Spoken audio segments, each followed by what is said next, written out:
Welcome to the Working Women's Channel. My name is Clara Capano, and we're going to share the real secrets to success. Come on in.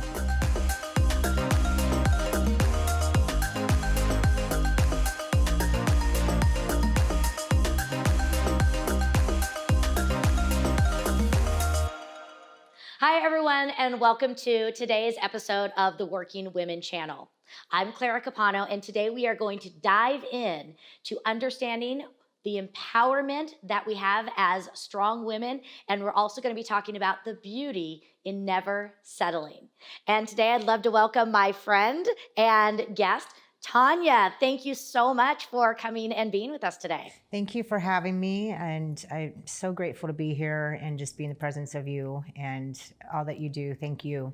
My pleasure. And, a big thanks too, because you flew in. You actually flew in last night, got in at about 2:30 in the morning, and here you are bright and early in the morning, ready to go. So that means a lot to me, and I know our viewers are going to take so much away from our conversation today. Oh, definitely. Thank you. So Tanya, we've known each other for a little over a year now. We were introduced by a mutual friend when I decided that I wanted to enhance my wellness and fitness level. So you are a personal trainer by trade. Yes. How long have you been doing that? I started implementing in my own life when I was 22, so about 25 years ago. I was going to say about 3 years now. Yeah. So yes. Yeah, that would be great. But I started implementing nutrition and fitness when I was in my early 20s, and I just seen how quick I grasped what nutrition does for your body, the changes that I went through in such a quick time. And it was just, no matter what was going on in my life and what I was going to achieve, that was something that was like a pillar for me in my health. And just moving forward is, even when I was in corporate, during lunch breaks and all that, I would get other people to go with me to go exercise, go walk. And then also I would share details on food, because I just had this gift of wanting to know more and more and more about nutrition, what it does for the body and the science behind it, because I know the difference of what it feels like when you're not feeling good versus whenever you are feeling good. And a lot of that is through nutrition and moving your body and just doing mindset stuff where you're doing self-growth. And this has been a journey for me my entire life. Again, when I was a teenager, I had an eating disorder, and getting over the idea of being healthy versus skinny, and trying to find that. And, our health, that's all we really have. And if we don't have good health, it's really hard for us to show up for others to do what we want to do. So it's really important that as I'm getting older, understanding the importance of making the time and making it a priority to, again, it doesn't mean that we have to just eat wheatgrass all day long, but the importance of paying more attention to it and being more aware, because when we're talking about our path to success, we've got to be healthy. Yes, 100%, and definitely through different stages of my life, going from when I first started getting into nutrition and fitness and just living as a particular lifestyle, no matter what was going on, that was just something that I stayed true to. And even through my 30s, into my 40s, I went through a lot of changes through my life. And, we go through those ups and those downs, and those downs can be pretty horrific sometimes. But even at that point, that was something that I was like, this is something I do for myself. So I want to dive into this a little bit deeper and go back to something that you talked about of, even when times are challenging and, even during times of struggle, this was sort of a grounding force for you. So being that we're here to talk about success, we know that the road to success isn't always easy and it's not always pretty. Can you talk to me about a time where maybe you were facing a challenge or an obstacle where maybe you weren't feeling super successful and how you faced that and overcame it? Yes, several years ago, actually, I had several deaths that happened with close friends and family, and then just a different series of events that were really hard. And I wasn't seeing any progress going into my fitness business because I wasn't getting the clients, and there was just a struggle there. And I felt like in the job that I'm at in corporate, which I'm grateful that I had that job. There's a lot of benefits with that, but I was not happy there. I was very miserable, to be honest, because it was not my purpose. How I got through that, because that was really struggle. I would lay in bed sometimes and just like, what is the reason for this? Why am I going through this? And it was like I was numb. I almost was like numbing myself, because I'm like, I can't see where my future is going, and if this is it, Right. It was really a really down low time. So, but basically, just I started kind of basically, doing my exercise, doing my fitness, doing my nutrition, and also just starting focusing on what I was grateful for, saying, you know what, I don't own all the problems of the world.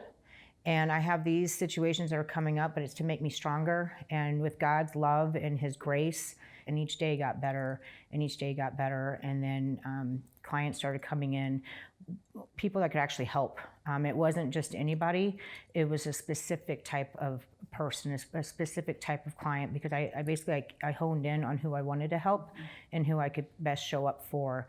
And that's when I really started getting over that hump. So, but yeah, that was a hard time. Yeah, so there's so much in there that I want to, dive deeper into. But the first thing that I want to dive deeper into is this idea of feeling numb, because I think so many times we experience that and we don't know exactly how to put it into words. I know that there have been times in my life because we're not living in alignment. So you mentioned that you prayed, but what were some of the other things that you did to kind of help pull you out of that numbness that allowed you to, I guess take the movement and make the change? Yeah, basically, I just scheduled my days. Basically, I was like, you know what, when I wake up, I'm going to work out. I'm going to do some meditation. I'm going to do some grounding. I'm going to pray. And then just basically keying in on focusing on what my day was going to look like, being intentional. And then just anything that was not in alignment with that, and that was people. And there was quite a few people. I just basically was like, and it was nothing personal against them or anything like that, but they weren't in alignment with what I possess or what I wanted to achieve. So it was letting go of those ties. It was also letting go of any kind of negative sabotaging I was doing with myself, and recognizing that and actually holding myself accountable to that and saying, that's not me. I'm much better than that, because we can self-sabotage ourselves a lot when we're going through failure, and when it's just one thing after another, and then it's just a bunch of chaos. Right. And it starts building on each other.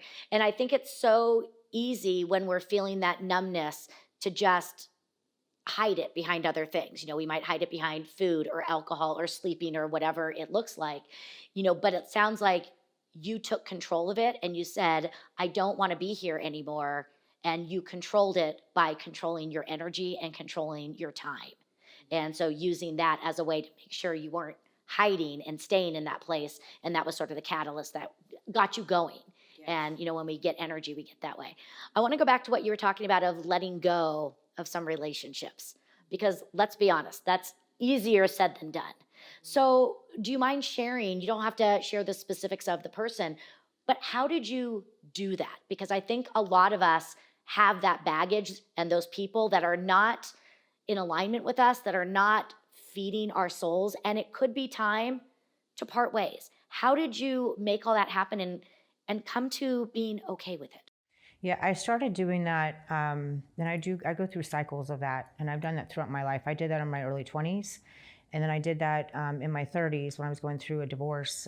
And I actually lost myself a little bit through that. And when I moved from Colorado to Las Vegas, I was like, you know what, I don't want to go down that road again.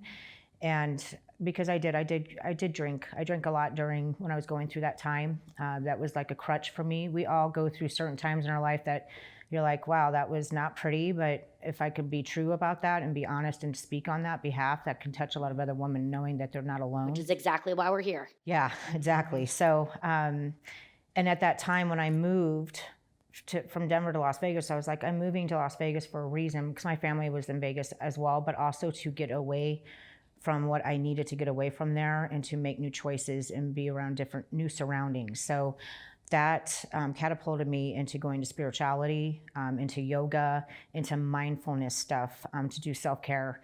And that really, throughout doing that, those people that were not in alignment with me anymore, it wasn't letting them go in anger or disgust, because it's not like that. I look at anybody I actually meet is for a reason, even if it's just for a season, and I let them go with love.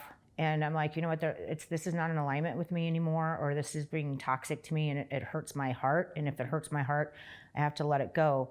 And when I send that prayer out for that person, I'm like, I need to release this person in love and light, but I cannot let this person into my life anymore. it's that simple for me because I know that I did it in the right way and I know God's blessing is in it. Yeah. And one of the things that I teach a lot of my people is this idea of a give up list. That if you want to make room for the right things, you have to be willing to let go and give up the things that are holding you back. And it does take a lot of courage to do that.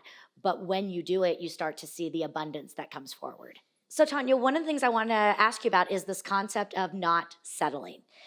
This has been a theme that you have brought up and you have shared with me of always, demanding the best from yourself, but from others, and this concept of not settling in your life and your business. Talk to me a little bit about that and how you developed this concept. Okay, so in several facets in business, when I was in corporate, there was a lot of times that I settled because it was a safety net, basically. I have a lot of gratitude for the company that I worked for. There was a lot of good things that came out of that, but my heart was not there. And, but I settled a lot, and I settled for years just because of my situation. I was like, well, I have the house. At that time, I had, when I was in Colorado, I had a boat and jet skis, and, weekends were all. I wish I knew you then. That sounds like fun. I had a lot of fun. But I also, my work life and then my personal life ended up starting to get really bad in my relationship. But business-wise, I was settling. I wasn't moving ahead because my focus wasn't really in that. Mm-hmm. And as I got older, I realized, I'm like, I have a lot more potential than this. And I know that I've always known I've had this gift of wellness and health and what I see it do for myself and other people. So that's when I moved to Las Vegas, I was like, you know what, I did my first competition, NPC bikini, when I was 41. I'm like, you know what? I want to learn how to teach other people, not so much to be competitors, but to get and dial in nutrition and everything. So I got that certification. I finished my college through University of Phoenix. There was just certain things I was like, you know what? I'm not settling for just sitting in the same corporate job or just moving around and doing these little subtle shifts. I wanted to go big or go home. And I was like, I want to eventually leave corporate. So that was my life. And I didn't settle. There was a lot of times I didn't go out. I didn't have much of a social life. I worked my corporate job and I was in my studies and I was in my spirituality and doing whatever I could to improve myself.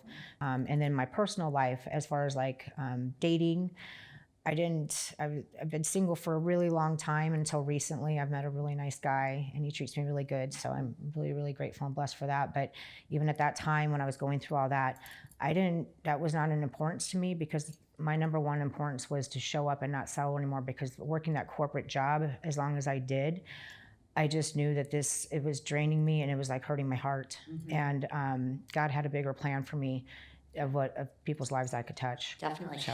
And I think when we don't settle, it unconsciously allows other people to learn the same lesson and to say, oh, I'm not going to settle either. And I know for you, coming from a place of wellness and wholeness, that's what you want for your clients, is you want them to not settle in their lives. And so you want to model this behavior. And I think that that's been a really strong message that you've passed along to me as well as others. So thank you for that. I want to now talk about your transition from the corporate world into entrepreneurship. I was looking at a quote this morning and it said, sometimes the best means of transportation is a leap of faith.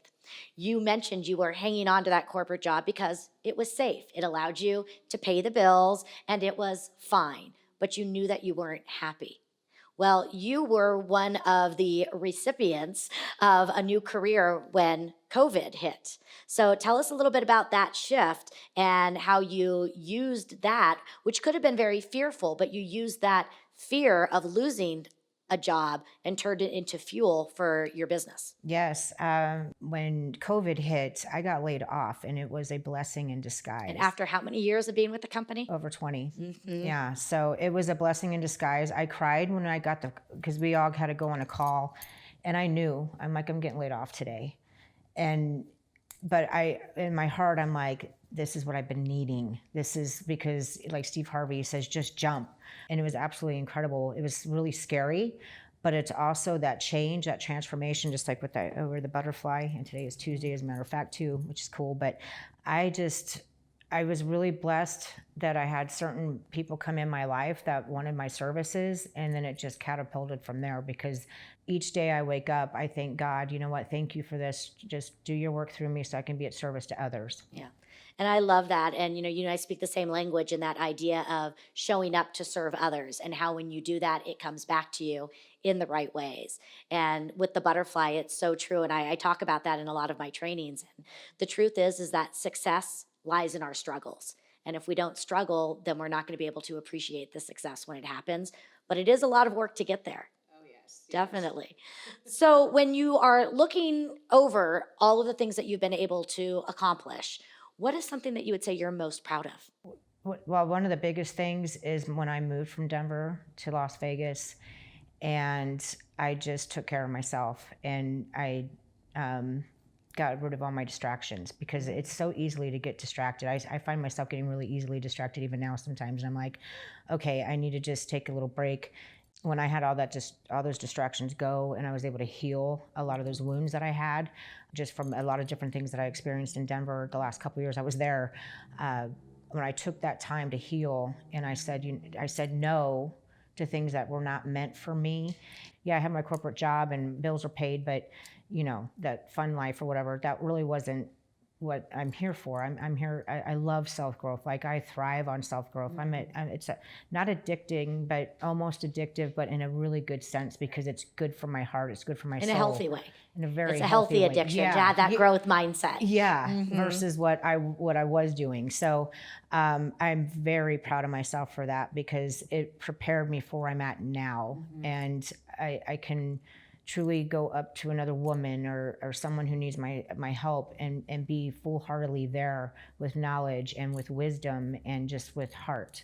So yeah. Beautiful. And I think that is such a great lesson for other women to hear. It's the idea that we need to take care of ourselves, and we need to make being whole a priority. This idea that self-care is not selfish. It's actually one of the most selfless things we can do, because if we truly want to be our best and give our best, we have to be taking care of ourselves. And I love the idea of continuing to grow and understanding that there are different seasons in our lives, and to be able to be open to them. So I think that's a beautiful story. Yeah, thank you. So I know that you are on this amazing journey, and you are nowhere near even being done. So tell us a little bit about what's next for Tanya. Basically, I got a couple of different things going on now. I'm working with a foundation. It's in Las Vegas. It's with troubled youth, ones that have been in trouble and stuff like that. I'm actually working on setting something up for them so they can get into sports or art, something that gives them a creative outlet. Because a lot of times, high-risk youth, the reason why they have misdemeanors or they're getting in trouble is because there's something lacking. So I want to give that opportunity to them, where that it might mean that their outfit is paid for the sport that they want to play, or if they want to be into arts or something of that nature, whatever that is their gift that they can hone in on, where I can contribute in some way to that, to help them get on that path. So that way, and also give them positive mentors in their life. So that way, as they're getting older, it gives them more direction as well as opportunities. That's beautiful. Yeah. What is the name of the organization? It's under my business, basically. So it's not, but Harbor Place, it's actually, that's the location or the name of the place that actually helps with these children. Beautiful. So I'm basically going to be like a vetted source. Okay. So they'll outsource to me when they find a kid that would be a good. So they sort of match you. Right. So you can become a mentor type. Right. I love that. That's wonderful. Yeah, I'm Good. very excited about that. Yeah. And then what about in business? What's next for you business-wise? Basically, just my niche, which is working with executive women, entrepreneur women, healing, because the exercise, nutrition, everything, that is really important. But the mindset, the psychology, and the healing, because a lot of times the reason why somebody is going for a lot of junk food, or if they're not exercising, or they're letting themselves go. Are you speaking to me now? Come No, on. I'm not at all, because you look freaking incredible. I'm like, hello.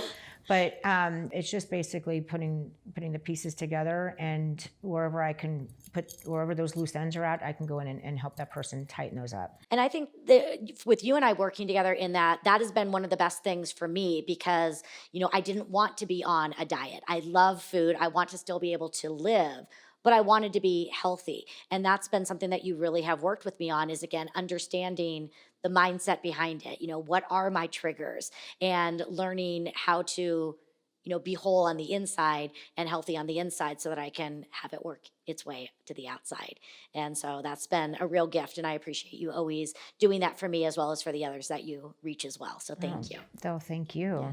So I know that as our viewers are watching this, many of them are going to want to follow you. Some hopefully will want to hire you to help them on their wellness journey. And others might just want to learn a little bit more about some of the things that you shared. Where can our viewers find you? What is the best way for them to reach out to you? They can reach out to me on my website, which is evolvefitlosophy.com, which is evolvefitlosophy.com. Also my email, which is tanya.healthylifestyle@gmail.com. And through you, obviously, too. Yes, always, definitely. Well, Tanya, thank you so much for, again, coming and being so open and sharing. We talked about a lot of items here. We talked about being in alignment and really listening to your truth to be able to direct you on the right path. We talked about being able to let go of things that are no longer serving us and to do that with faith that the right things are going to show up. And we talked about never settling in our lives. Is there any other last, words or last thoughts that you want to leave our viewers with today? Well, a couple of things, actually. Thank you for everything and for your books. I have both of them. I have multiple. I've actually gifted them to several businesswomen as well. And I absolutely love your books, so thank you. Also, just a quick tip She brought props. I did. I brought props and it was so easy to pack, just a little something. They are in my suitcase every time I travel, and I have my little doorknob stopper, and honestly it is. So that's a great thing. So for us busy women on the go, even 5 or 10 minutes to just be right there to just always, again, get yourself centered. So yeah, and take that time, and just taking that 10 to 15 minutes first thing in the morning, even if you have to set your alarm clock a little bit earlier, to get grounded and just be with yourself. And also, Claire, I have so much gratitude for you. I've been doing my gratitude list, and I've had mentors through my life. They're like, yeah, do a gratitude list. And I do it for 5 or 6 days. And I'm like, okay, I've been continually without missing a day for over 4 months now. It's life-changing. So thank you. When did you meet your new man? Right shortly after I started writing it. Interesting. Just something to ponder there. Yes, exactly. Well, good. Well, again, so much gratitude for you and everything that you're doing. And for viewers out there, again, please follow Tanya, stay connected with her. She has so many easy tips and tools that can help you with wellness, health, mindset, all those beautiful things. So thank you so much for joining us today. I hope you found value in our messages. And remember, you can watch all of the TV shows and get all your clarity at www.claracapano.com.